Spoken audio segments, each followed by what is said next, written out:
गांधी वाड्रा परिवार के दरबारियों से एक तरफ खुद कांग्रेस के कई बड़े नेता परेशान हैं, तो दूसरी तरफ शरद पवार जैसे सहयोगी।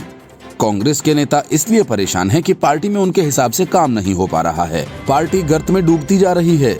शरद पवार इसलिए परेशान हैं, आखिर इसी सोनिया दरबार में उन्हें पीएम नहीं बनने दिया।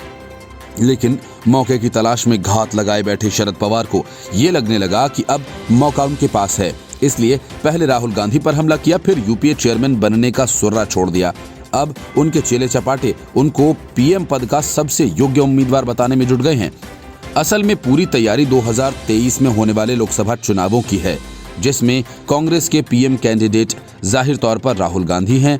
अब पवार की कोशिश राहुल गांधी को पीछे छोड़कर वहां तक पहुंचने की है, और इसी वजह से एनसीपी के वरिष्ठ नेता प्रफुल्ल पटेल ने दावा किया कि पार्टी प्रमुख शरद पवार 1990 के दशक में जब कांग्रेस में थे, उस दौरान उनके खिलाफ दरबारी राजनीति के कारण वह 2 मौकों पर प्रधानमंत्री नहीं बन पाए थे।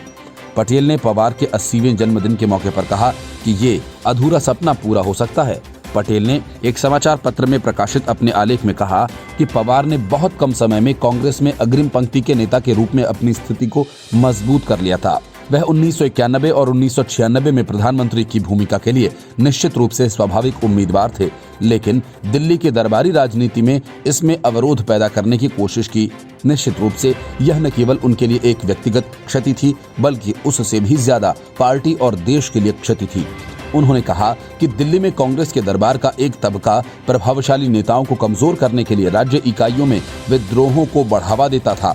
इस लेख के बारे में पूछे जाने पर पटेल ने कहा कि पवार 2 मौकों पर प्रधानमंत्री बनने से चूक गए, बनते बनते रह गए। अब अगर पूरा महाराष्ट्र उनके साथ खड़ा होता है तो हमारा अधूरा सपना पूरा हो सकता है। वह पवार के जन्मदिन के मौके पर राष्ट्रवादी कांग्रेस पार्टी द्वारा आयोजित एक कार्यक्रम में भाग लेने के बाद बोल रहे थे। एनसीपी महासचिव ने कहा कि उन्होंने लेख में जो लिखा है वह हमने तब देखा था जब हम कांग्रेस के साथ थे। संपर्क किए जाने पर एक वरिष्ठ कांग्रेस नेता ने कहा कि पवार वर्ष 1986 में कांग्रेस में फिर से शामिल हुए थे और दिल्ली में उनकी छवि यह थी कि वह एक निष्ठावान कांग्रेसी नहीं हैं। उन्होंने कहा कि पवार ने 1978 में भी पार्टी के खिलाफ विद्रोह किया था। कांग्रेस नेता ने हालांकि पटेल के लेख पर टिप्पणी करने से इनकार कर दिया। पटेल ने अपने लेख में कहा कि राजीव गांधी की मृत्यु के बाद कांग्रेस कार्यकर्ताओं और नेताओं के बीच मजबूत धारणा थी कि पवार को कांग्रेस का अध्यक्ष बनाया जाए, लेकिन दरबारी राजनीति ने एक मजबूर नेता के विचार का विरोध किया और पीवी नरसिम्हा राव को पार्टी का प्रमुख बनाने की योजना बनाई। राव बीमार थे, उन्होंने लोकसभा का चुनाव भी नहीं लड़ा था।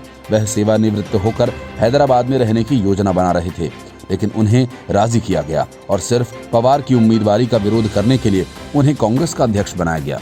शिवसेना नेता संजय राउत भी पवार को पीएम पद के लिए सबसे योग्य उम्मीदवार बता चुके हैं। संकेत साफ है कि एनसीपी और शिवसेना ये चाहती हैं कि कांग्रेस शरद पवार को न सिर्फ यूपीए का चेयरपर्सन बनाए, बल्कि यूपीए का पीएम पद का उम्मीदवार भी घोषित करे।